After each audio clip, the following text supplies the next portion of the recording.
नमस्कार दोस्तों, आपका स्वागत है नाइट सागा हिंदी पर, जहां आपको मिलेंगी डार्क, एक्शन और थ्रिल से भरी वेब नॉवेल्स की पूरी कहानी, आसान और दमदार हिंदी में।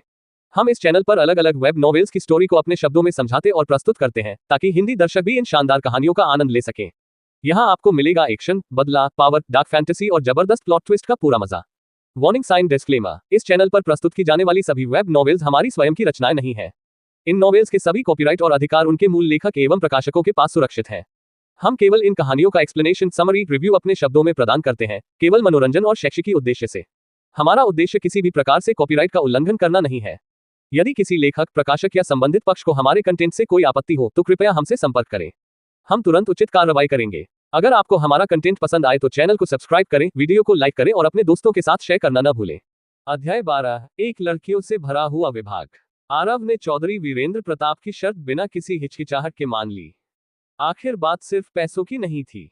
उसे इस काम के लिए पूरे 1,40,00,000 रुपए मिलने वाले थे, लेकिन उससे भी ज्यादा अहम बात यह थी कि सिस्टम से मिली उसकी खास क्षमता भाड़े के सैनिकों के राजा जैसी देह संरचना रिद्धि की सुरक्षा के लिए पूरी तरह पर्याप्त थी। और सच कहें तो उसे पैसों की जरूरत भी थी। परिवार के लिए, अपने भविष्य के लिए, यह उसकी जिंदगी की पहली बड़ी कमाई थी। कॉन्ट्रैक्ट पर हस्ताक्षर करते ही 70 लाख रुपए उसके बैंक खाते में ट्रांसफर हो गए।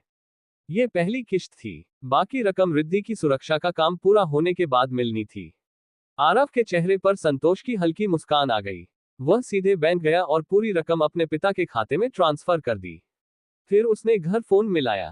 पापा, मैंने आपके खाते में कुछ पैसे भेजे हैं, फुर्सत मिले तो देख लीजिएगा। कुछ पल चुप्पी रही, फिर उसकी माँ की आवाज आई। बेटा, तेरे पापा खेत पर हैं, मोबाइल साथ नहीं ले गए। तूने अभी कहा पैसे भेजे। कितने भेजे? आरव मुस्कुराया। 70 लाख रुपये। पापा को कह देना कि जब समय मिले तो जिला सहकारी बैंक में जाकर चेक कर ले। 70 लाख? बेटा, इतना पैसा? तूने कहीं बैंक तो नहीं लूट लिया? माँ की आवाज घबराई हुई थी। आरव हंस पड़ा। अरे नहीं माँ, मैंने लॉटरी जीती है। लॉटरी? कब? माँ की आवाज में खुशी छलक रही थी। कुछ दिन पहले टिकट लिया था, आज इनाम मिल गया। लेकिन किसी को मत बताना, लोग जलेंगे। अरे मैं बेवकूफ नहीं हूँ। माँ की आवाज खुशी से चमक रही थी। तभी पिताजी की गंभीर आवाज सुनाई दी। कौन था फोन पर? हमारा बेटा। लॉटरी जीती है, 70 लाख भेजे हैं। जल्दी जाओ और बैंक से पता करो, माँ उत्साह में बोली। फोन पिताजी को दे दिया गया। आरव, सच कह रही है तेरी माँ? लॉटरी लगी? हाँ पापा, बैंक जाकर देख लीजिए। पिता कुछ क्षण चुप रहे, फिर बोले, मान लिया कि जीत गया, लेकिन पैसे भेजने की क्या जरूरत थी? अपने करियर के लिए रखता। आदमी को अपने पैरों पर खड़ा होना चाहिए, संतोष नहीं करना चाहिए। आरव ने धीरे से कहा, पापा, मैं जानता हूं आपने बैंक से 57 लाख का कर्ज लिया है। ये पैसे आपका बोझ हल्का कर देंगे। मैं अभी जवान हूं, अपना करियर धीरे धीरे बना लूंगा। माँ बीच में बोली, देखो तो सही, कितना समझदार है हमारा बेटा। क्यों डांट रहे हो? पिता की आवाज सख्त हो गई। तुम औरतें क्या जानो? 70 लाख से खुश हो गई। आदमी को भेड़िए की तरह लालची होना चाहिए। अगर 1 लाख कमाए तो 10 लाख की चाह होनी चाहिए, 10 लाख कमाए तो 1 करोड़ की। समझी? माँ ने चुपचाप हामी भर दी। आरव ने गहरी सांस ली। पापा, आप दोनों अपना ध्यान रखना। दादाजी दादीजी को मेरा प्रणाम कहना। ये कहकर उसने जल्दी से फोन काट दिया। वह अपने पिता की सीख और डांट सुनने के मूड में नहीं था। बचपन से उसने शायद ही कभी उनकी तरफ से खुलकर तारीफ सुनी हो। जब 12वीं में जिला टॉपरों में उसका नाम आया था, तब भी पिता ने सिर्फ इतना कहा था, घमंड मत कर, ये कुछ भी नहीं। अगली सुबह, अगले दिन आरव ने अच्छे कपड़े पहने, नीली जीन्स, सफेद शर्ट और हल्का ब्लेजर। बाल सलीके से संवारे, हाथ में बैग लिया और मेट्रो पकड़कर सरस्वती राष्ट्रीय विश्वविद्यालय, दिल्ली की ओर निकल पड़ा। उसे जो जिम्मेदारी मिली थी, वह उसे पूरी ईमानदारी से निभाने वाला था। इतनी बड़ी रकम मिल रही थी, तो जोश होना स्वाभाविक था। चौधरी वीरेंद्र प्रताप ने पहले ही बता दिया था कि कैंपस में कुछ और प्रोफेशनल गार्ड गुप्त रूप से रिद्धि की सुरक्षा कर रहे हैं। आरव को सिर्फ अतिरिक्त सुरक्षा परत के रूप में भेजा गया था। करीब 2.5 घंटे की यात्रा और फिर ऑटो से 15 मिनट के बाद वह विश्वविद्यालय के विशाल मुख्य द्वार पर पहुंचा। विश्व स्तरीय संस्थान होने का असर साफ दिख रहा था। भव्य गेट के नीचे खड़े होकर इंसान खुद को छोटा महसूस करे। उसने फोन निकालकर नंबर मिलाया। कुछ ही देर में एक युवती बाहर आई। गुलाबी रंग की सादी लेकिन खूबसूरत साड़ी, कंधों तक लहराते बाल, हल्का चश्मा। चेहरे पर कुछ पुराने दानों के निशान थे, पर चेहरे की बनावट संतुलित और सौम्य थी। आरव, उसने पूछा। जी, मैं ही हूँ। मैं प्रोफेसर नंदिनी शर्मा हूँ, इंग्लिश विभाग की काउंसलर। नमस्ते मैडम, आरव ने विनम्रता से कहा। आइए, आपको आपकी नई क्लास से मिलवाती हूँ। अभी क्लास खत्म होने वाली है, सब मिल जाएंगे। आरव उनके पीछे पीछे लंबी सड़क से गुजरा। रास्ते में एक सुंदर कृत्रिम झील थी, फिर पत्थरों से सजा बगीचा, और आखिर में अकादमिक भवन। घंटी बजी और छात्र छात्राएं बाहर निकलने लगे। पूरा भवन चहल पहल से भर गया। आप यहीं रुकिए, मैं बुलाऊं तो अंदर आइए, प्रोफेसर नंदिनी ने कहा। वह अंदर गई और ताली बजाकर बोली, बच्चों, जरा रुकिए। आज आपकी क्लास में एक नया छात्र जुड़ रहा है। नया छात्र? मैडम, ये स्कूल है क्या? हो सकता है किसी ने विभाग बदला हो, या साल दोहरा रहा हो। क्लास में कानाफूसी शुरू हो गई। नंदिनी मैडम मुस्कुराई, अंदाजे लगाना बंद कीजिए, खुद परिचय देगा। उन्होंने दरवाजे की ओर देखा। संकेत मिलते ही आरव ने गहरी सांस ली और अंदर कदम रखा। मंच पर खड़े होकर जैसे ही उसने नीचे देखा, वह स्तब्ध रह गया। पूरी क्लास लड़कियों से भरी थी। पीछे कोने में सिर्फ 2 लड़के बैठे थे। उसे पता था कि अंग्रेजी विभाग में लड़कियां ज्यादा होती हैं, पर इतना। पूरी क्लास में सिर्फ 2 लड़के। उसने मन ही मन सोचा, ये तो सच में लड़कियों का साम्राज्य है। अध्याय 13, 2 हॉस्टल के रूममेट। आरव कुछ देर तक यूं ही खड़ा नहीं रह सकता था। उसे अपना काम याद था।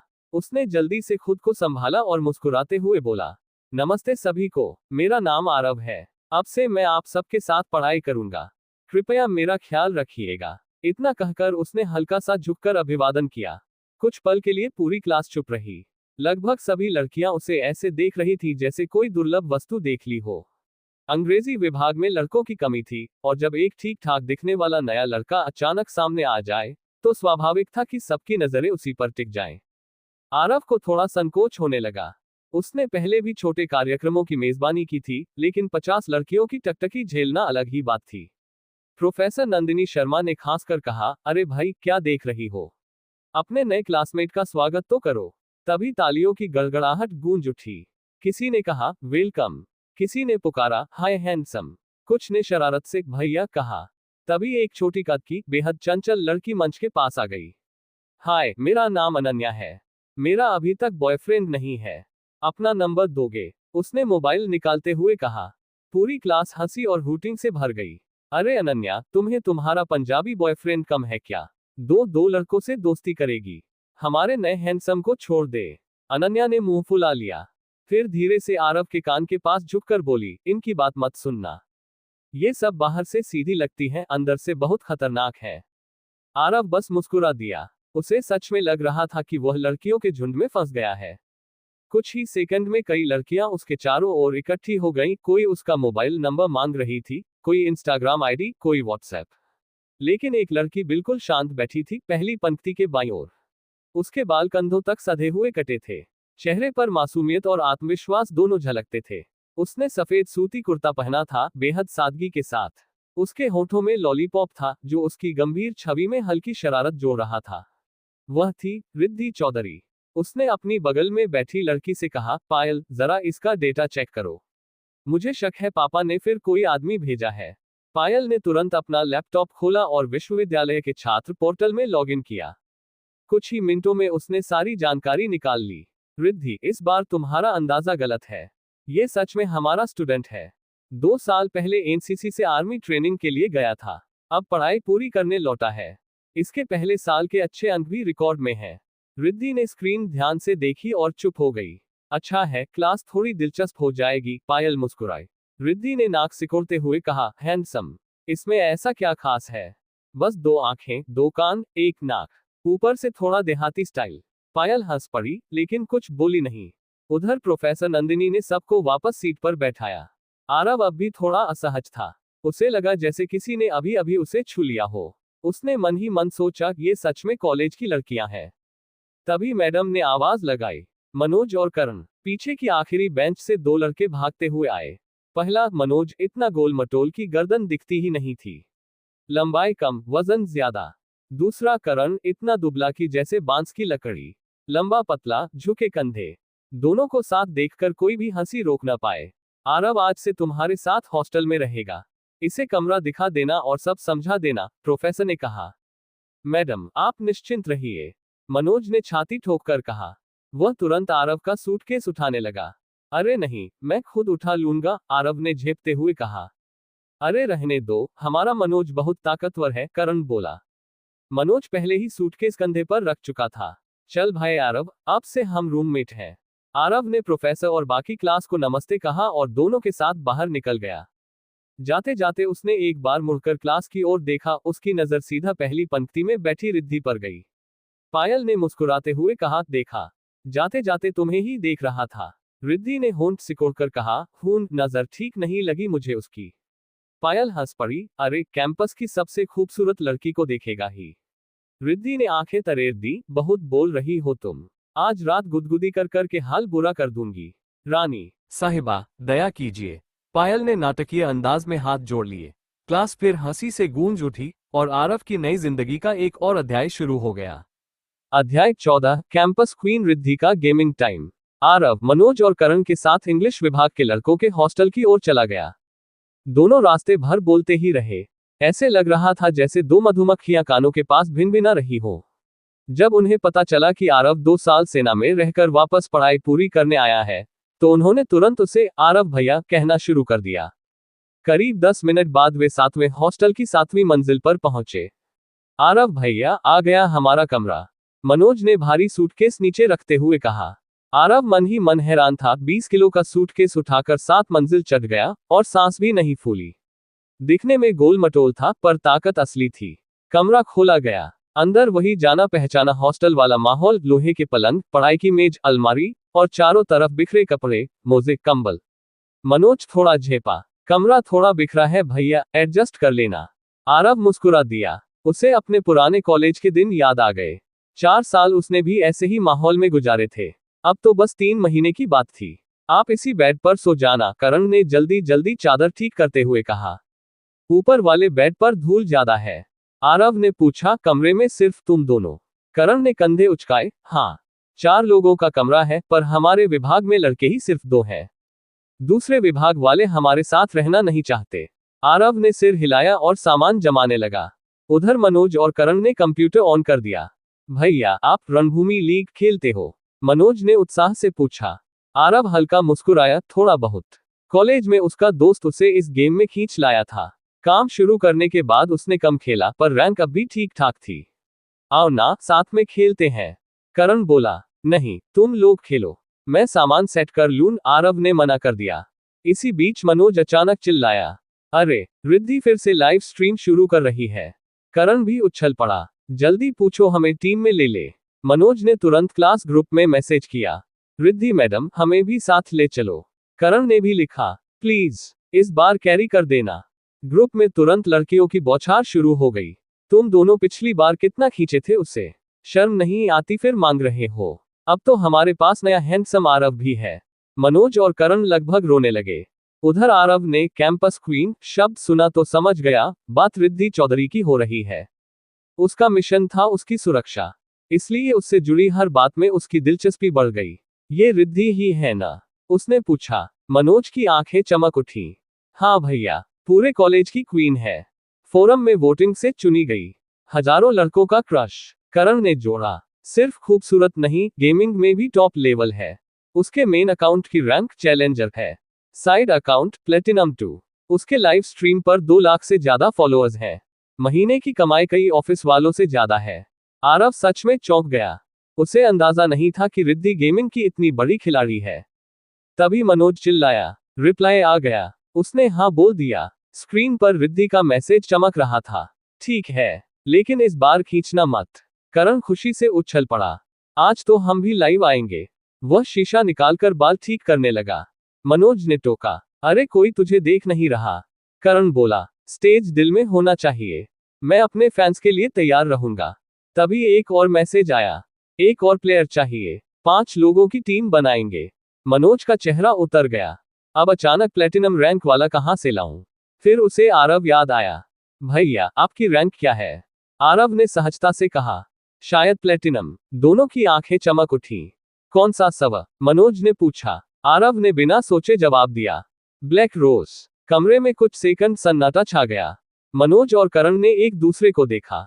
भैया, आप तो असली खिलाड़ी निकले। फ्लश्ड वीडियो गेम, और उसी पल रिद्धि की गेमिंग टीम पूरी होने वाली थी। अध्याय 15, आईडी हीरो आरव। जैसे ही आरव ने कहा कि वह ब्लैक रोज सवर से है, मनोज तुरंत उछलकर आया और उसका हाथ पकड़ लिया। अरे आरव भैया, ये तो किस्मत का खेल है। हम भी ब्लैक रोज से हैं। अब तो आपको खेलना ही पड़ेगा। मना नहीं कर सकते, ये भाग्य का इशारा है।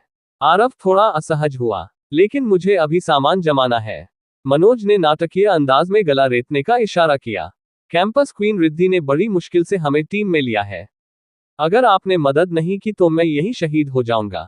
आरव हल्का मुस्कुराया। उसे याद आया, उसे रिद्धि के करीब जाना है। दोस्ती जरूरी है। यह एक अच्छा मौका था।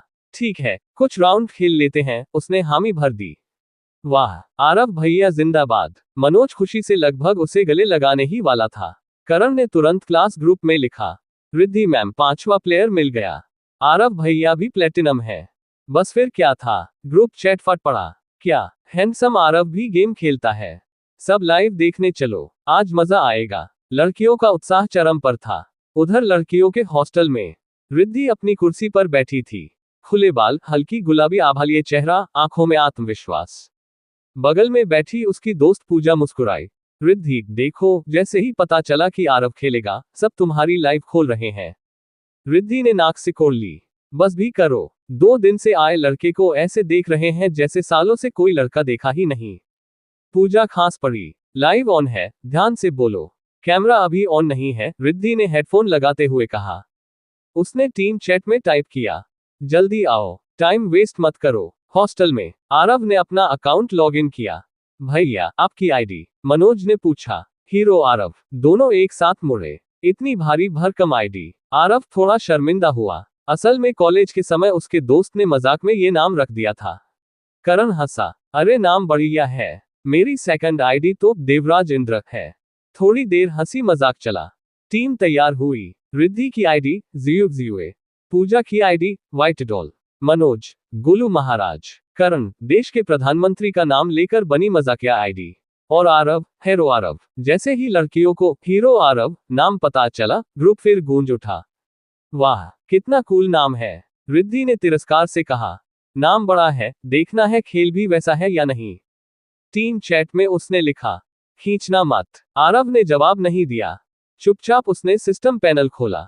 200 पॉइंट्स खर्च कर उसने गेमिंग मास्टरी स्किल एक्टिव कर दी। अगर उसे रिद्धि के बराबर खड़ा होना है तो खेल में कमजोर नहीं दिख सकता। गेम शुरू। करण जंगलर बना, मनोज मिड लेन, रिद्धि और पूजा बॉट लेन की फिक्स जोड़ी। आरव टॉप लेन पर। उसने अपना पसंदीदा चैंपियन चुना, बर्बर राजा ट्रिंडमियर। सामने था गनार। रिद्धि ने तुरंत मैसेज किया, मीली बनाम रेंज संभाल लोगे? आरव शांत स्वर में बोला, कोशिश करूंगा। गेम शुरू हुआ। तभी सामने वाली टीम का जंगलर मैसेज करता है, टॉप लेन में हमारा मास्टर प्लेयर है, बर्बर राजा, तैयार रहना। मिड लेन से ताना, तेरी आत्मा की शांति के लिए अगरबत्ती जला दूं। मनोज भड़क गया, हमारी रिद्धि चैलेंजर है, कांप जाओ। बस फिर क्या था, दोनों टीमों में गालियों की बरसात शुरू। माँ बहन बाप दादा सब घसीटे जाने लगे। रिद्धि ने तुरंत चैट म्यूट कर दी। पूजा ने भी। आरव का माथा सिकुड़ गया। आखिर उसने टाइप किया, भाई गेम है, इतना गंदा बोलने की क्या जरूरत। बस उधर का जंगलर तुरंत उसी पर टूट पड़ा। अब असली मुकाबला शुरू होने वाला था। अध्याय 16, संहार। तेरी ऐसी की तैसी, कौन समझता है खुद को बड़ा धर्मात्मा। सामने वाली टीम का जंगलर वूजू तलवारबाज मास्टर ही गाली बकता हुआ चैट में उछला। मिड लेन की कात्यायनी कैटरीना ने ठंडी हंसी के साथ टाइप किया, नाम रखा है हीरो आरव और शर्म जरा भी नहीं। अभी कुत्तों की तरह रुलाएंगे। नाम बदलकर डॉगी आरव रख लो। बॉट लेन की पिल्टोवर की शेरिफ केटलिन और उसकी साथी तेजस्विनी लियोना भी हंसी उड़ाने लगी। डॉगी आरव, बढ़िया नाम। मनोज गोलू महाराज गुस्से से तिलमिला उठा। चुप रहो, अभी पता चल जाएगा कौन कुत्ता बनता है। तभी टॉप लेन वाला गनार पहली बार बोला, आजमा लो। बस 3 शब्द, मगर घमंड टपक रहा था। करण और मनोज जवाब देने ही वाले थे कि आरव शांत स्वर में बोला, बेकार की बातों में मत पड़ो, गेम पर ध्यान दो। दोनों चुप हो गए। करण बोला, भाई सामने वाला टॉप प्लेयर बहुत खतरनाक है, उसके पिछले 10 मैच MVP हैं, पक्का किसी से अकाउंट बूस्ट कराया है। आरव बस हल्का मुस्कुराया। उसकी शांत आंखों में ठंडी चमक कौन थी। मिनियंस निकल चुके हैं। गेम की कृत्रिम आवाज गूंजी। दोनों टीमों के सैनिक अपने अपने नेक्सस से निकलकर दुश्मन की ओर बढ़ने लगे। करण ने मैप पर पिंग किया, मैं लाल दानव रेड बफ ले रहा हूं। रिद्धि, पूजा मदद करो। रिद्धि का ठंडा जवाब आया, खुद संभालो। लाइव स्ट्रीम में उसके फैंस बरस पड़े। रिद्धि रानी का एटीट्यूड कमाल है। वाह, आज तो और भी सुंदर लग रही हो। हमेशा सपोर्ट करेंगे। गिफ्ट्स बरसने लगे। कुछ ही मिनटों में अच्छी खासी कमाई हो गई। पूजा हंसते हुए बोली, रिद्धि, पैसे मिल गए तो वो फूलों वाली लहंगा ड्रेस दिला देना। रिद्धि ने हेडफोन उतारकर झुंझलाकर कहा, ठीक है बाबा, दिला दूंगी। इतना नाटक मत करो। फिर दोनों ने ध्यान गेम पर लगाया। First blood. अचानक गेम की आवाज गूंजी। पहला खून, और वो भी मनोज का मिड लेन का रून जादूगर। रिद्धि ने तुरंत सवालिया निशान भेजे। मनोज ने शर्मिंदा होकर लिखा, सॉरी। लाइव चैट में लोग बरस पड़े, ये मिड लेन वाला तो पूरा नौसिखिया है, 3 मिनट में 2 बार मरा। रिद्धि को ऐसे प्लेयर नहीं लेने चाहिए। मनोज पसीने पसीने हो गया। करण ने समझाया, शांत रहो कात्यायनी, अगर फेड हो गई तो 10,000 हेल्थ भी कम पड़ेगी। मनोज ने दांत भींचे, अब से संभल कर खेलूंगा। उधर कात्यायनी ने एक शब्द भेजा, कचरा। जंगलर ने नमक छिड़का, घर वाले जानते हैं इतना बेकार हो। मनोज का गुस्सा उबल पड़ा, पर उसने खुद को रोका। अचानक एक दुश्मन मारा गया। स्क्रीन पर अवतार चमका। बर्बर राजा ट्रिंडमियर ने गनार को अकेले मार गिराया। करण और मनोज दंग रह गए। भाई आरव, ये क्या था? आरव ने क्यूब रक्तलालसा से हेल्थ रिकवर की, लास्ट हिट से लाइफ स्टील लिया और टॉप लेन पर दबाव बना लिया। तभी करण चिल्लाया, सावधान, जंगलर आ रहा है। वूजू तलवारबाज लाल बफ के साथ घात लगाकर आया। कम हेल्थ वाला बर्बर राजा आसान शिकार लग रहा था। रिद्धि ने तुरंत चेतावनी पिन किया, टॉवर के नीचे जाओ। लेकिन आरव मुस्कुराया, हेल्थ पोशन दबाया, ए से पीछे हटते हुए दूरी बनाई। जंगलर हंसा, ए पहले यूज कर दिया, अब मरेगा। वह क्यू अल्फा स्ट्राइक से झपटा। आरव की हेल्थ 100 के आसपास रह गई। अगले ही पल बर्बर राजा मुड़ा, तलवार घुमाई, क्रिटिकल हिट। जंगलर की आधी हेल्थ उड़ गई। आरव पीछे हटता रहा। अटैक स्पीड ज्यादा थी, लेवल भी एक ऊपर। जंगलर जैसे ही पास आया, दूसरा वार, फिर क्रिटिकल। उसकी हेल्थ 80-90 पर गिर गई। साला, पीछे से अपने सैनिक आते देख वह भागने लगा। फ्लैश। लेकिन उसी पल आरव ने भी फ्लैश किया। भारी तलवार गिरी। जंगलर की चीख, एक दुश्मन मारा गया। स्क्रीन गूंज उठी। मनोज और करण कुर्सी से लगभग उछल पड़े। रिद्धि की आंखें स्क्रीन पर टिक गईं। ये सिर्फ किल नहीं था, ये स्किल का प्रदर्शन था। आरव शांत बैठा था, चेहरे पर हल्की मुस्कान। अब असली खेल शुरू हुआ था। अध्याय 17, पागलों की तरह भौंकना। ये क्या सच में हुआ? मनोज और करण की आंखें फटी की फटी रह गईं। लाल बफ लिए वूजू तलवारबाज मास्टरी को आरव के बर्बर राजा ट्रिंडमियर ने उल्टा मार गिराया। ये तो नामुमकिन था। उधर लड़कियों के हॉस्टल में रिद्धि और पूजा भी हैरान रह गईं। टॉप लेन पर जो एंटी किल हुआ था वो कमाल का था। पूजा विश्लेषण करने लगी। सिंपल अटैक मूवमेंट से उसने वूजू की ऑटो अटैक मिस कराई, 2 क्रिट मारे, फिर दोनों ने लगभग एक साथ फ्लैश किया। क्लीन, डिसाइसिव, जबरदस्त रिफ्लेक्स। रिद्धि ने चेहरा सख्त कर लिया। लाइव स्ट्रीम में हीरो आरव की तारीफों की बाढ़ आ गई थी। क्या वो मेरी चमक छीनने की कोशिश कर रहा है? उसने अनमने अंदाज में कहा। लग था बस। वूजू बेवकूफ था, तुरंत अटैक नहीं किया। तभी एंटी किल हो गया। फिर बोली, चलो अब बॉट लेन पर ध्यान दो। टॉप लेन पर आरव ने बरसरकर के जूते और क्रिटिकल ग्लव्स खरीदे। रेड बफ, लेवल एडवांटेज और सही वेव कंट्रोल के साथ उसने गनार को पूरी तरह दबा दिया। गनार ने क्लॉथ आर्मर लेकर वापसी की। उसका राग जीन भरते ही वो मेगा गनार बन सकता था। लेकिन आरव शांत था। वह लेन फ्रीज कर रहा था, जोनिंग कर रहा था, हर क्यू बुमरैंग को डॉज कर रहा था। इसी बीच बॉट लेन पर रिद्धि, ट्विच प्लेग चूहा और पूजा ने डबल किल ले लिया। मनोज हंसा, वाह, कैंपस क्वीन रिद्धि का जलवा। करण ने पीछे मुड़कर कहा, भाई आरव, लेवल 6 आने वाला है, टॉवर डाइव करें। आरव मुस्कुराया, जरूरत नहीं, बाकी लेन संभालो। लेवल 6। आरव ने मिनियंस क्लियर किए और अल्टीमेट आर अनलॉक किया। 5 सेकंड तक मौत से इम्यून। अब असली दबाव शुरू। वह बिना झिझक गनार पर टूट पड़ा। गनार आधी हेल्थ खो बैठा और ए से भागा। आरव पीछे पीछे डब्ल्यू और ए से पहुंचा। दोनों भिड़ गए, लेकिन यही आरव चाहता था। गनार पर दुश्मन मिनियंस टूट पड़े। गनार ने फ्लैश किया, फायदा नहीं। कुछ ही सेकंड में उसकी स्क्रीन ग्रे हो गई। एक दुश्मन मारा गया। आरव शांत भाव से टॉवर के किनारे से घूम गया। तभी झाड़ियों से लेवल 5 वूजू तलवारबाज निकला। रेड स्माइट लगाया और झपटा। करण चिल्लाया, ये पागल है। आरव मुस्कुराया, फुल फ्यूरी स्टैक, कोई डर नहीं। कुछ ही पल बाद डबल किल। स्क्रीन पर चमक उठा। लाइव स्ट्रीम फट पड़ा। वाह, ये ट्रिंडामेयर तो गुरु है। 10 मिनट में 96 CS। रिद्धि से भी ज्यादा। हीरो आरव, मुझसे शादी कर लो। चैट में हीरो आरव नाम गूंजने लगा। कुछ लड़कियां तो लिखने लगी, मैं अपने बॉयफ्रेंड को छोड़ दूंगी। मनोज बोला, भाई तू तो गेम का पंडित निकला। करण हंसा, अब भी बोलेगा लग था। आरव शांत रहा। सामने वाले ओवर कॉन्फिडेंट थे बस। उधर दुश्मन टीम में गनार ने गुस्से में लिखा, तू प्लेटिनम डिवीजन का नहीं है। वूजू ने गाली दी, धोखेबाज, फर्जी प्लेटिनम। मनोज ने जवाब टाइप किया, पागल कुत्ते की तरह मत भौंको। जाओ घर जाकर रोटी खाओ। उधर से फिर गालियों की बौछार। माँ बहन परिवार तक खींच लिया। मनोज का गुस्सा फूट पड़ा। उसने मेज पर मुक्का मारा। अगर सामने होता तो जान ले लेता। करण ने उसे शांत किया, म्यूट कर दे, हम सभ्य लोग हैं। आरव ने उसके कंधे पर हाथ रखा, गेम है बस, बदला लेना है तो गेम में लो। असली जिंदगी में गुस्सा करके क्या मिलेगा। मनोज धीरे धीरे शांत हुआ।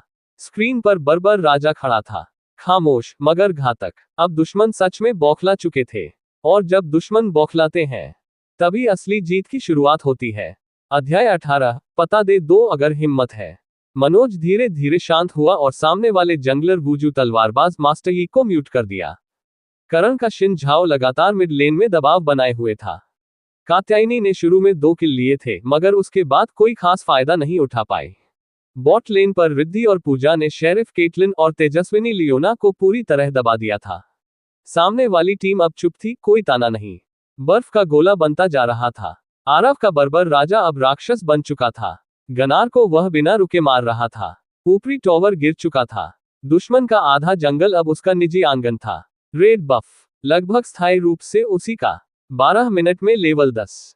उसके item, static shiv, infinity edge, berserker जूते, डोरन की तलवार, BF स्वॉर्ड। दूसरी टीम में सबसे मजबूत कात्यायनी थी, लेवल 9।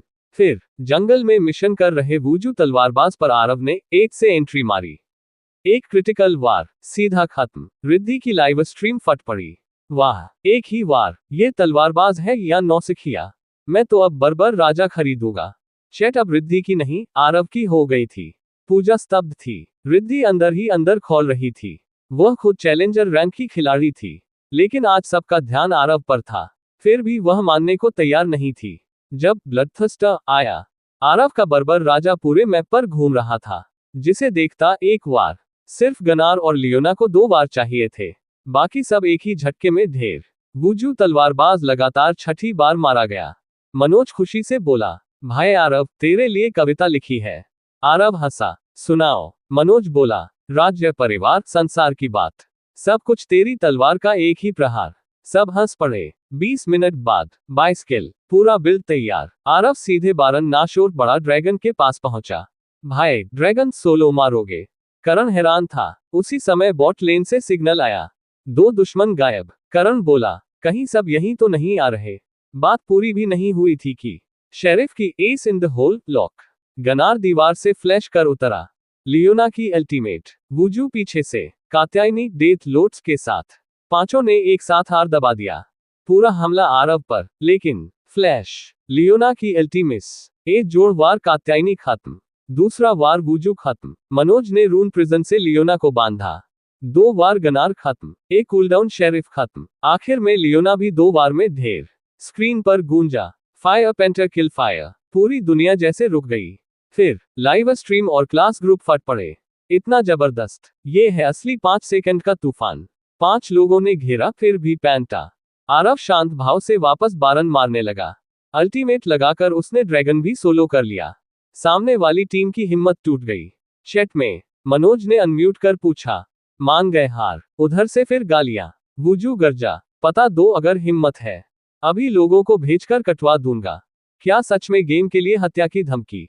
आरव हंसा, टाइप किया, भाई गेम है बस, इतना सीरियस क्यों? वूजू और भड़क गया, अगर दम है तो पता दे। करण बोला, भाई छोड़ो, बच्चे हैं। लेकिन मनोज भड़क चुका था। उसने टाइप कर दिया, हुआ यूनिवर्सिटी 7वां हॉस्टल कमरा 712। हिम्मत है तो आ जाओ। सैंड। करण सिर पकड़कर बैठ गया। ये क्या किया? मनोज बोला। इंसान में रीढ़ होनी चाहिए, नहीं तो वो समझेंगे हम डर गए। आरव ने भौं उठाए, फिर शांत स्वर में कहा, पहले गेम खत्म कर लेते हैं। एक अच्छा मैचअप अजीब मोड़ ले चुका था, लेकिन आरव के चेहरे पर अभी भी वही शांत मुस्कान थी। जंग खत्म नहीं हुई थी, अब शायद मैदान के बाहर भी कुछ होने वाला था। अध्याय 19। एक अजीब एकल ऊपरी योद्धा। आरव मल्होत्रा का बर्बर राजा अकेला ही 5 खिलाड़ियों का सामना कर सकता था। इस मुकाबले के परिणाम को लेकर कोई संदेह नहीं था। आरव की टीम का स्कोर सबसे अधिक था और वह स्वाभाविक रूप से सर्वश्रेष्ठ खिलाड़ी चुना गया। सार्वजनिक वार्तालाप कक्ष में श्रेया चौधरी की पहचान जीवे से एक गंभीर प्रश्न आया। क्या तुम चैलेंजर स्तर के खिलाड़ी हो? आरव ने केवल एक शब्द लिखा, नहीं। श्रेया ने तुरंत लिखा, अगर अगला खेल भी तुमने ऐसा ही खेला तो मैं तुम्हें अपनी टीम में शामिल कर लूंगी। मनीष तिवारी और रोहित वर्मा ने आरव की ओर ईर्ष्या भरी दृष्टि से देखा। भाई आरव, कैंपस क्वीन श्रेया ने खुद तुम्हें अपनी टीम में बुलाया है, मनीष ने कहा। आरव ने शांत स्वर में पूछा, इसमें खुश होने की क्या बात है? मनीष उत्साह से बोला, अरे बहुत बड़ी बात है। अगर तुम उसकी टीम में गए तो उसके साथ समय बिताने के मौके मिलेंगे और राष्ट्रीय प्रतियोगिता गौरव संग्राम में भाग लेने का अधिकार भी मिलेगा। अगर पहला स्थान मिला तो $50 लाख का इनाम है। बांटने के बाद हर किसी को लगभग 10 लाख मिल सकते हैं। रोहित ने सिर हिलाया, हाँ भाई, ये तो मोटी रकम है। आरव मन ही मन सोचने लगा, अगर मैं श्रेया की टीम में शामिल हो गया तो उसके करीब रहने के अवसर बढ़ जाएंगे।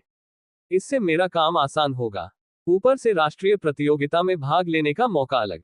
मैं कोई संत नहीं हूं, अगर खेलकर 10 लाख मिल सकते हैं तो क्यों ना कोशिश करूं, चाहे वह राजीव चौधरी का दिया गया कार्य हो या 10 लाख की पुरस्कार राशि। आरव ने निश्चय कर लिया कि वह श्रेया की टीम में शामिल होने की कोशिश करेगा। उसके भीतर उत्साह भर गया। 2 मिनट बाद दूसरा चयन मुकाबला आरंभ हुआ। भाई आरव, तुम्हारा बर्बर राजा पहले ही चुन लिया गया, मनीष ने याद दिलाया। आरव हल्का सा मुस्कुराया, कोई बात नहीं, मुझे दूसरे योद्धा भी आते हैं। सिस्टम संदेश लगातार चमक रहे थे। पिछले खेल से उसे 4999 अंक मिले थे। उसे सचमुच लगा जैसे वह अचानक अमीर हो गया हो। उसे पता था कि यह सब श्रेया के सीधा प्रसारण के कारण हुआ है। उसी समय रोहित की आवाज आई, मैंने सोचा भी नहीं था कि सामने वाली टीम सारे शारीरिक आक्रमण वाले योद्धा चुन लेगी। इस खेल में पूरा जोर लगाओ, अगर शुरुआत में गड़बड़ भी हुई तो जैसे तैसे देर तक खींचेंगे। जब हमारी रक्षा मजबूत हो जाएगी तब वे हमारा कुछ नहीं बिगाड़ पाएंगे। आरव ने देखा, सचमुच सामने वाली टीम में थे। ऊपरी पंक्ति में बर्बर राजा, मध्य में यासुओ, जंगल में वूजू तलवारबाज, निचली पंक्ति में मिस फॉर्चून और सहयोगी के रूप में लुलू। लगभग पूरी टीम शारीरिक आक्रमण पर आधारित थी। रोहित मुस्कुराया, भाई आरव, तुम ऊपरी पंक्ति ले लो, तुम पर भरोसा है। आरव ने तुरंत एक कांटेदार कवच वाले कछुए जैसे योद्धा को चुन लिया। जैसे ही उसका चित्र स्थिर हुआ, श्रेया ने प्रश्नचिन्हों की लंबी पंक्ति भेज दी। रोहित भी चौंक गया, भाई तुम सच में इसे ले रहे हो? आरव ने समझाया, ये योद्धा शारीरिक आक्रमण करने वालों के खिलाफ मजबूत है। इस मुकाबले के लिए सबसे सुरक्षित चयन यही है। मनीष और रोहित एक दूसरे को देखने लगे। वे जानते थे कि यह योद्धा शारीरिक आक्रमण को रोक सकता है, लेकिन इसे ऊपरी पंक्ति में खेलते उन्होंने शायद ही कभी देखा था। आमतौर पर इसे जंगल में उपयोग किया जाता था। उधर श्रेया के प्रसारण कक्ष में चर्चा गर्म हो गई। ऊपरी पंक्ति में ये चयन, क्या वह पागल है? चाहे ये कितना भी मजबूत हो जाए, अंत में ये सिर्फ ढाल ही बनेगा। मुझे लगता है उसने गलती से चुन लिया है। चारों ओर संदेह की आवाजें उठने लगी। श्रेया ने होंठ भींचे, उसे इतना आत्मविश्वास कैसे है? नेहा सक्सेना हल्की मुस्कान के साथ बोली, श्रेया, जल्दी निष्कर्ष मत निकालो, शायद आरव कुछ अलग दिखाए। अरे, वह क्या खास करेगा? श्रेया ने झुंझला कर कहा, वह उच्च स्तर की खिलाड़ी थी। उसने केवल निम्न स्तर के खेलों में ऐसा चयन देखा था। इतने ऊंचे स्तर पर यह लगभग असंभव था। उधर प्रसारण कक्ष में कुछ लोग आरव का समर्थन भी कर रहे थे। शाबाश आरव, पिछले खेल जैसा ही प्रदर्शन करो, सबको फिर से परास्त कर दो। विशेषकर कृतिका मिश्रा ने सीधे लिख दिया, आरव, मैं तुमसे बहुत प्रभावित हूं। ये पढ़कर आरव लगभग पानी उगल देता। उसे विश्वास नहीं हो रहा था कि कॉलेज की कोई लड़की इतने सीधे शब्दों में ऐसा लिख सकती है। तभी गंभीर स्त्री स्वर गूंजा, युद्धभूमि में आपका स्वागत है। खेल आरंभ हो चुका था। सामने वाली टीम का यासुओ लिखता है, पहली बार देख रहा हूं कोई इसे ऊपरी पंक्ति में खेल रहा है। बर्बर राजा भी व्यंग्य में लिखता है। चलो थोड़ा गुदगुदी कर लेते हैं। मिस फॉर्चून ने सावधान किया। सावधान रहना, उसने जानबूझकर यह चयन किया है। यासुओ ने घमंड से लिखा, मेरे वारों के आगे ये ज्यादा देर टिक नहीं पाएगा। पिछले खेल की छीटाकशी याद कर मनीष को गुस्सा आ गया। उसने लिखा, चुप रहो और खेलो। सामने से हंसी के संकेत आए। हर बार ऐसे लोग ही क्यों मिलते हैं? मनीष झुंझलाया। रोहित ने समझाया, शांत रहो, इतने साल खेलकर अब आदत हो जानी चाहिए। तभी उद्घोषणा हुई, सैनिक निकल चुके हैं। दोनों ओर से छोटे सैनिक पंक्तिबद्ध होकर आगे बढ़ने लगे। खिलाड़ी सावधानी से वार कर रहे थे। लगभग 45 सेकंड बाद उद्घोषणा हुई। पहला वध। ऊपरी पंक्ति में आरव ने बर्बर राजा को परास्त कर दिया। सामने वाला खिलाड़ी तुरंत लिखता है, मुझसे गलती हो गई। वह पीछे हटना चाहता था, पर घबराहट में उल्टा वार करते हुए सीधे आरव की ओर बढ़ गया और पहला वध दे बैठा। मनीष और रोहित ने आश्चर्य से आरव की ओर देखा। उनके मन का संदेह लगभग मिट गया। नेहा ने श्रेया से कहा, देखा, आरव संभाल लेगा। श्रेया बोली, एक वध से क्या होता है? वह उसे बढ़ने से नहीं रोक पाएगा। लेकिन उसकी बात पूरी होते ही फिर उद्घोषणा हुई। शत्रु का वध हुआ। दूसरे स्तर पर पहुंचे आरव ने पुनः उसी खिलाड़ी को परास्त कर दिया। श्रेया झुंझला उठी, क्या ये शुरुआती स्तर का खिलाड़ी है? वह कैसे पहले स्तर पर दूसरे स्तर वाले से भिड़ गया? नेहा ने ध्यान दिलाया, ध्यान से देखो। आरव ने मीनार के नीचे जाकर उसे उकसाया। जब उसने वार किया तो आसपास के सैनिकों ने भी उसे घेर लिया, इसलिए वह फिर हार गया। अध्याय जारी। अध्याय 20। श्रौच के दौरान पंचत्या। 2 बार मारे जाने के बाद दुश्मन ने ऊपर वाला मार्ग बदल दिया ताकि आरव बढ़त न बना ले। लेकिन जो भी ऊपर आया, आरव ने उसे खत्म कर दिया। उसका कवचधारी कछुआ पूरी तरह हावी था। 17वें मिनट तक उसके पास 190 अंतिम प्रहार, 13 हत्याएं और 12 स्तर था। अचानक वह दुश्मन के उच्च दुर्ग की ओर बढ़ गया। रिद्धि ने तुरंत लिखा, आरव क्या कर रहे हो? आरव ने जवाब दिया, जरा टहलने जा रहा हूं। पागल हो गए हो? रिद्धि झुंझला गई, इतना इनाम है तुम्हारे सिर पर। रिया भी बोली, वापस आओ। लेकिन आरव नहीं रुका। वह उच्च दुर्ग में पहुंचा और फिर अपनी कुर्सी से उठ गया। कहां जा रहे हो? मनीष घबरा गया। जरा शौचालय, ये कहकर वह चला गया। उधर दुश्मन के 3 खिलाड़ी उसे घेर चुके थे। वह बिना हिले खड़ा रहा। कुछ ही क्षणों में तीनों की जीवन रेखा तेजी से गिरी। वे गिर पड़े। त्रिहत्याएं। फिर 2 और दुश्मन पहुंचे। उन्होंने हमला किया, लेकिन कछुए की रक्षा इतनी ज्यादा थी कि वे खुद मर गए। पंचत्या। छात्रावास 712 और लड़कियों के छात्रावास में सन्नाटा छा गया। जब आरव लौटा, मनीष चिल्लाया, भाई तुम शौच कर रहे थे और पंचत्या हो गई। रोहित उछल रहा था। सच में पंचत्या। रिद्धि के प्रसारण कक्ष में हंगामा मच गया। अध्याय 21। वे खुद चले आए। जब खेल खत्म हुआ तो छात्रावास 712 में अभी भी उत्साह की गर्मी बाकी थी। मनीष और रोहित बार बार आरव की ओर देख रहे थे, जैसे उन्होंने अभी कोई चमत्कार देखा हो। भाई आरव, सच बता, तू इंसान है ना? मनीष ने आधा मजाक आधा गंभीर होकर पूछा। आरव हल्का मुस्कुराया, खाना खाने चलूं, भूख लगी है। उसी समय रिद्धि के प्रसारण कक्ष में भी चर्चा का विषय सिर्फ एक था, आरव। रिया ने धीमे स्वर में कहा, रिद्धि, मानना पड़ेगा, उसने आज खेल का तरीका ही बदल दिया। रिद्धि ने होंठ दबाए। उसे मानना पड़ा कि आरव की क्षमता अलग थी, लेकिन उसके मन में हल्की चुभन भी थी। आज का केंद्र वह नहीं, आरव था। आरव बैग उठाकर निकलने ही वाला था कि धड़ाम, हरा लोहे का दरवाजा जोर से लात मारकर खोला गया। 6 लंबे चौड़े लड़के कमरे में घुस आए। चेहरों पर घमंड, हाथों में छुपी हुई लोहे की पाइप। कमरे की हवा अचानक भारी हो गई। मनीष खड़ा हो गया। कौन हो तुम लोग? आगे बढ़ा चेहरा दानों से भरा लड़का। उसने स्क्रीन पर रुका खेल देखा, फिर तिरस्कार से हंसा। तो तुम लोग हो? रोहित का चेहरा पीला पड़ गया। उन्हें पहचानने में देर नहीं लगी, ये वही लोग थे जो खेल में हारे थे। दानों वाला लड़का आगे आया और मनीष की कुर्सी को लात मार दी। पता देने की हिम्मत थी ना? अब आए हैं। बाकी 5 कमरे में फैल गए। एक ने किताबें उठाकर फेंकी। दूसरे ने कप जमीन पर पटक दिया। धप, कीबोर्ड जमीन पर गिरा। चाबियां बिखर गईं। मनीष की आंखों में अपमान की आग भर गई। रोहित के हाथ कांप रहे थे। दानों वाला लड़का बोला, घुटनों पर बैठकर माफी मांगो, वरना अच्छा नहीं होगा। रोहित डर गया। उसने धीरे से कहा, माफ कर दो। मनीष ने दांत भींचे, लेकिन अंत में बोला, माफी, बस। वह गर्जा, ऐसे नहीं, घुटनों पर। कमरे में तनाव चरम पर था। तभी आरव आगे बढ़ा। वह अब तक शांत था। उसकी आवाज भी शांत ही रही। खेल में हार गए तो यहां आकर ताकत दिखाओगे? दानों वाला लड़का उसकी तरफ मुड़ा। आंखों में घृणा थी। तू ही था ना ऊपर वाला? बहुत उछल रहा था। आरव ने सीधे उसकी आंखों में देखा। खेल खेल था, यहां आकर तमाशा क्यों? क्योंकि गुस्सा है, पीछे से एक बोला। आरव ने गहरी सांस ली। अगर लड़ना ही है तो यहां कमरा क्यों तोड़ रहे हो? छत पर चलो। छहों एक पल को चौंके, फिर हंस पड़े। डर गया क्या? किसी ने कहा। आरव ने जवाब नहीं दिया। वह दरवाजे की ओर बढ़ गया। छहों पीछे पीछे चल पड़े। मनीष ने रोहित की ओर देखा। दोनों समझ गए मामला अब बड़ा होने वाला था। छत की सीढ़ियां चढ़ते समय हवा और ठंडी लग रही थी। ऊपर पहुंचते ही दानों वाला लड़का बोला, अब कोई नहीं बचाएगा। उसने कमर से पाइप निकाली। बाकियों ने भी। आरव ने आखिरी बार कहा, एक ही विद्यालय में पढ़ते हो, इतना नीचे मत गिरो, बहुत बोलता है। और हमला शुरू हुआ। अध्याय 22 में जारी फायर। अध्याय 22, छत पर फैसला। लोहे की पाइप हवा चीरती हुई आरव की ओर आई। मनीष ने नीचे से चिल्लाया, आरव संभल। लेकिन आरव हिला भी नहीं।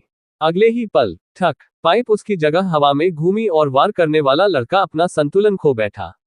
आरव ने बस हल्का सा कदम साइड में लिया था। दूसरा लड़का पीछे से दौड़ा। आरव झुका, उसकी कलाई पकड़ी और मोड़ दी। आह! पाइप जमीन पर गिर गई। तीसरा सीधा छाती की तरफ वार करने आया। आरव ने उसका हाथ रोककर धक्का दिया। वह लड़का पीछे जाकर दीवार से टकराया। अब बाकी तीनों सच में गुस्से में थे। दानों वाला लड़का गरजा, साथ में मारो। तीनों एक साथ दौड़े। आरव ने आंखें एक पल के लिए बंद की, मानो वह हवा की दिशा सुन रहा हो। पहला वार नीचे से, दूसरा ऊपर से, तीसरा बाएं से। धप, धम्म, ठक, तीनों एक एक करके जमीन पर गिरे। छत पर सन्नाटा छा गया। सिर्फ हवा की आवाज थी। मनीष और रोहित सीढ़ियों के पास खड़े थे। दोनों की सांसें तेज थीं। दानों वाला लड़का अब अकेला खड़ा था। उसकी आंखों में पहली बार डर दिखा। तू आखिर है कौन? आरव धीरे धीरे उसकी तरफ बढ़ा। कोई खास नहीं। दानों वाले ने अचानक आखिरी कोशिश की। उसने पूरी ताकत से पाइप घुमाई। लेकिन इस बार आरव ने सीधा उसका हाथ पकड़ लिया। एक झटका, पाइप उसके हाथ से छूट गई। आरव ने उसे जमीन पर गिराया लेकिन वार नहीं किया। बस झुककर उसकी आंखों में देखा। खेल हारना बुरा नहीं होता, इंसानियत हारना बुरा होता है। दानों वाला चुप था। उसकी सांस कांप रही थी। बाकी 5 पहले ही उठकर पीछे हट चुके थे। आरव सीधा खड़ा हुआ। कमरे का नुकसान भरोगे, और दोबारा अगर मेरे दोस्तों को छुआ तो अगली बार समझाने नहीं आऊंगा। आवाज धीमी थी, लेकिन वजन इतना कि कोई जवाब देने की हिम्मत नहीं हुई। छहों लड़के बिना कुछ बोले सीढ़ियों की तरफ बढ़ गए। छत पर अब सिर्फ 3 लोग बचे थे। मनीष धीरे धीरे आगे आया। भाई, तूने ये सब सीखा कहां से? रोहित अभी भी सदमे में था। तू पहले जैसा नहीं है। आरव ने आसमान की ओर देखा। रात गहरी थी, तारे चमक रहे थे। उसकी आंखों में एक पल के लिए पुरानी यादों की परछाई आई, फिर गायब हो गई। कुछ चीजें वक्त सिखा देता है। नीचे कहीं से छात्रावास के वार्डन की आवाज आ रही थी। शायद शोर सुन लिया गया था। मनीष ने हंसते हुए कहा, चलो भाई, आज तो तू हीरो बन गया। आरव हल्का मुस्कुराया, लेकिन उसके मन में शांति नहीं थी। उसे पता था, आज जो हुआ वो शुरुआत है। असली तूफान अभी बाकी है। आगे क्या होगा? फायर। अध्याय 23, लालचू ललित। छत वाली घटना के बाद मामला शांत तो हो गया था, लेकिन अंदर ही अंदर हलचल जारी थी। आरव ने उन छहों को हद में रहकर ही सबक सिखाया था। चोट गंभीर नहीं थी, 3 से 5 दिन आराम करते ही ठीक हो जाते। लेकिन छात्रावास 712 में माहौल बदल चुका था। मनीष और रोहित की नजरों में आरव अब सिर्फ रूममेट नहीं था। रोहित ने धीमे स्वर में कहा, भाई आरव, वो लोग सामुदायिक खेल विभाग के हैं, हमारे ही साल के। उनमें से 3 तरुण, चेतन और समीर, कॉलेज में बदनाम है। खेल हार जाए तो बर्दाश्त नहीं होता। मनीष ने जोड़ा, और उन्हें सहारा देने वाला भी है। तीसरे साल का सौरभ चौहान, मिश्रित युद्ध कला क्लब का अध्यक्ष है। बहुत ताकतवर है, लोग उससे डरते हैं। पृष्ठभूमि? आरव ने शांत स्वर में पूछा। कोई खास नहीं, मनीष बोला, लेकिन हाथों से ईंट तोड़ देता है।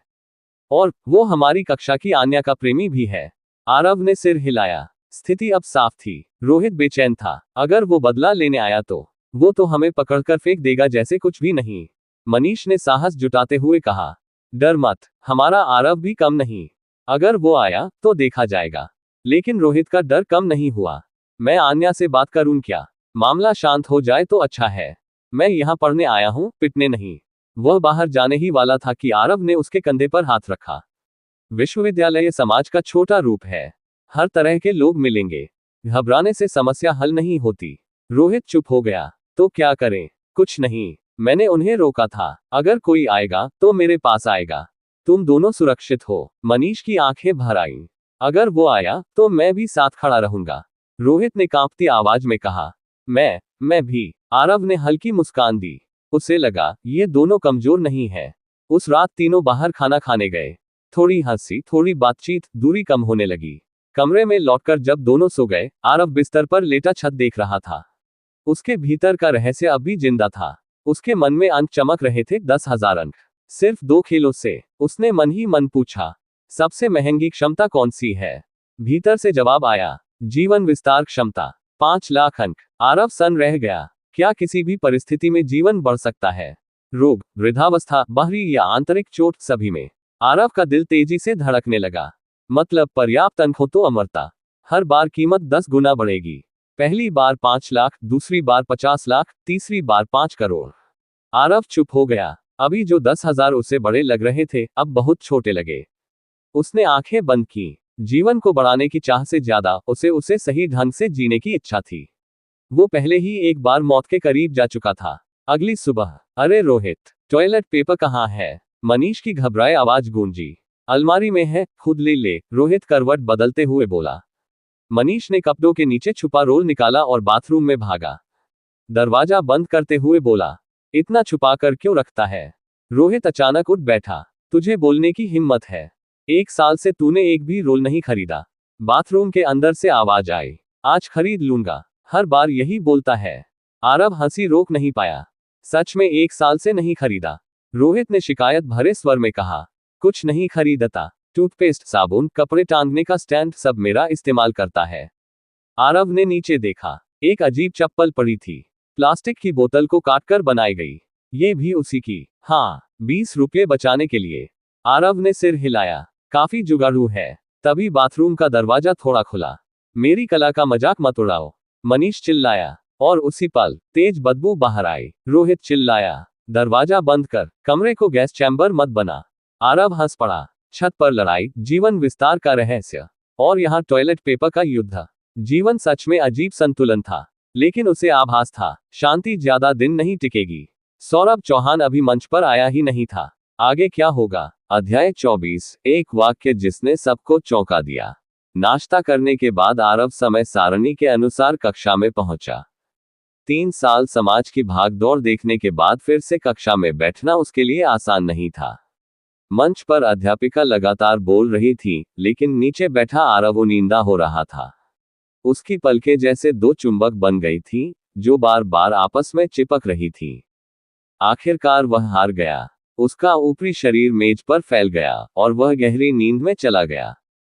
मंच पर खड़ी अध्यापिका अचानक रुक गईं। क्या मेरी कक्षा इतनी उबाऊ है? उन्होंने गंभीर स्वर में पूछा। पूरी कक्षा चौंक गई। सबने जल्दी से सिर हिलाया। आन्या खड़ी हुई। नहीं मैडम, आपका व्याख्यान बहुत रोचक है। हम सब ध्यान से सुन रहे हैं। बाकी छात्र छात्राओं ने भी सहमति जताई। अध्यापिका ने चश्मा ठीक किया और उंगली आरव की ओर उठाई। अगर इतना रोचक है तो वो क्यों सो रहा है? सबकी नजरें पीछे घूमी। सच में आरव मेज पर फैला हुआ गहरी नींद में था। रिया ने धीमे से फुसफुसाया, अरे, इसे बताया नहीं गया कि मैडम की कक्षा में सोना मना है। रिद्धि ने भौहें सिकोड़ ली। ये पढ़ने आया है या सोने? बायलिंग ने सिर हिलाया। अब तो गया काम से। उसी समय मनीष और रोहित ने आरव को झकझोर कर उठाया। भाई उठ, तू मुसीबत में है। आरव ने उनींदी आंखों से पूछा। क्या हुआ? मनीष लगभग फुसफुसाते हुए बोला, मैडम के रिश्तेदार अकादमिक परिषद के निदेशक हैं। एक शब्द बोल दे तो रिकॉर्ड में निशान लग जाता है। एक छात्र ने कक्षा छोड़ी थी, 1 साल रुक गया था। आरव का चेहरा थोड़ा गंभीर हुआ। ये तो अजीब है। तभी एक लड़की खड़ी हुई। छोटे बाल, सीधी सादी वेशभूषा, बिना सजावट के चेहरा। वो थी कक्षा प्रतिनिधि हर्षिता। उसकी आवाज कठोर थी। आरव, अगर नींद पूरी नहीं हुई तो घर पर सोते। कक्षा में सोना बहुत खराब आदत है। अभी तुरंत माफी मांगो और वादा करो कि दोबारा नहीं सोओगे। पूरा कक्ष शांत हो गया। आरव खड़ा हुआ। उसने पहले मंच की ओर झुककर कहा, मैडम, कक्षा में सोना मेरी गलती थी, मैं स्वीकार करता हूँ। फिर उसने हल्की नजर हर्षिता की ओर घुमाई। मैं अपनी गलती समझकर माफी मांग रहा हूँ। किसी के कहने या न कहने से मेरे निर्णय पर कोई निर्णायक प्रभाव नहीं पड़ता। जैसे ही ये शब्द गिरे, पूरी कक्षा में हलचल मच गई। मनीष और रोहित का चेहरा सफेद पड़ गया। ये क्या कर दिया? रोहित बुदबुदाया। हर्षिता की आंखों में ठंडा गुस्सा उतर आया। कक्षा में पहली बार किसी ने उसके अधिकार को खुलकर चुनौती दी थी। मंच पर अध्यापिका का चेहरा भी कठोर हो गया। तुम नए छात्र हो, क्या तुम्हें पता नहीं कि हर्षिता तुम्हारी प्रतिनिधि है? वो तुम्हारी भलाई के लिए बोल रही थी। तुम्हारा रवैया सम्मानजनक नहीं है। आरव चुप रहा। गलती उसकी थी, वह और कुछ नहीं बोला। हर्षिता बैठते बैठते अंग्रेजी में धीमे से बोली, इडियट। आरव की आंखें हल्की सी सनकरी हुई। वह ठंडे स्वर में बोला, who are you calling an idiot? जैसे ही ये शब्द निकले, पूरा कक्ष जम गया। सबके चेहरे पर एक ही भाव था, आश्चर्य। उसकी अंग्रेजी स्पष्ट, स्वाभाविक, बिल्कुल विदेशी लहजे जैसी। रिया ने फुसफुसाया, ये तो बहुत अच्छी बोलता है। रिद्धि ने पहली बार उसे ध्यान से देखा। मंच पर अध्यापिका भी चौंक गईं। एक छोटा वाक्य, लेकिन उच्चारण और आत्मविश्वास ऐसा कि किसी प्रशिक्षित वक्ता जैसा। अब तक इस कक्षा में अंग्रेजी में सर्वश्रेष्ठ मानी जाती थी हर्षिता, लेकिन आज एक वाक्य ने पूरा संतुलन हिला दिया था। हर्षिता के चेहरे पर पहली बार हल्का अस्थिर भाव दिखा। और आरव, वो शांत खड़ा था। कक्षा की हवा बदल चुकी थी। आगे क्या होगा? फायर। डिस्क्लेमर, इस वीडियो में बताई गई वेब नॉवेल हमारी स्वयं की रचना नहीं है। इसके सभी कॉपीराइट और अधिकार मूल लेखक एवं प्रकाशक के पास सुरक्षित है। हम केवल एक्सप्लेनेशन, समरी, रिव्यू प्रदान करते हैं, केवल मनोरंजन और शैक्षिकी उद्देश्य से। अगर आपको वीडियो पसंद आए तो चैनल को सब्सक्राइब करें, वीडियो को लाइक करें और अपने दोस्तों के साथ शेयर करना न भूलें।